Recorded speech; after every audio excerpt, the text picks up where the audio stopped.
প্রথম স্মরণ করছি স্বাধীনতার ঘোষক শহীদ রাষ্ট্রপতি জিয়াউর রহমানকে, যিনি স্বাধীনতার ঘোষণা দিয়েছিলেন এবং অতঃপর দেশে থেকে উনি যুদ্ধ করে দেশকে স্বাধীন করেছিলেন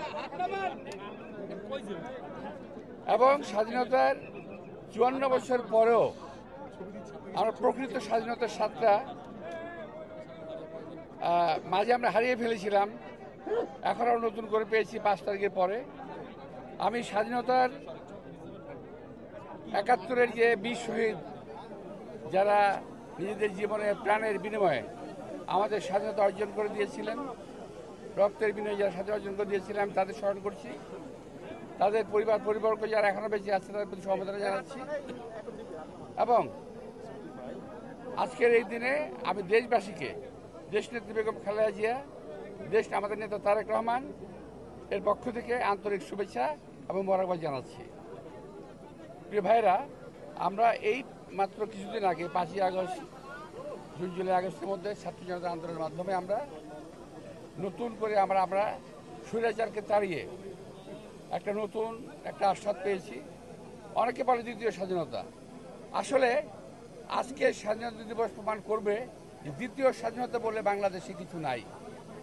যারা বলে তারা আজকের স্বাধীনতা দিবসকে একটু খাটো করতে চায়, অর্থাৎ ৭১-এর স্বাধীনতা তাদের কোনো ভূমিকা ছিল না, সুতরাং এই দিনটাকে তারা খাটো করতে চায়।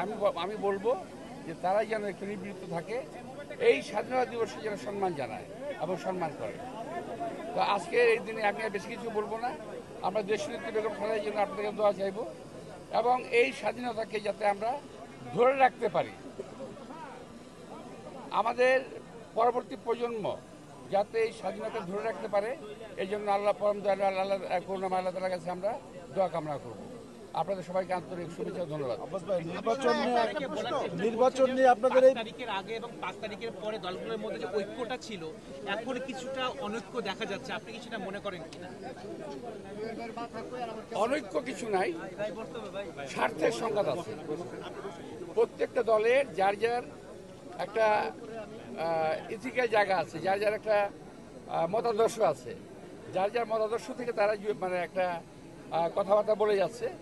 এটা অনৈক্য আমি বলবো না, তবে যদি অনৈক্য কেউ বলে, এটাকে আমি এমন করে বলবো যে এমন সময় যদি কখনো আসে জাতীয় বৃহত্তর ঐক্যের প্রয়োজন পড়বে, দেশের স্বাধীনতা সার্বভৌমত্বের জন্য ঐক্যের প্রয়োজন পড়বে, তখন কিন্তু আমরা সবাই এক হয়ে যাবে, এখানে কোনো ভুল নাই। এখন দলীয় আদর্শের ভিত্তিতে হয়তো আমরা আলাদা আলাদা কথা বলতেছি, বিভিন্ন রকম কথা বলতেছি, হতে পারে, কিন্তু যখন প্রয়োজন আসবে তখন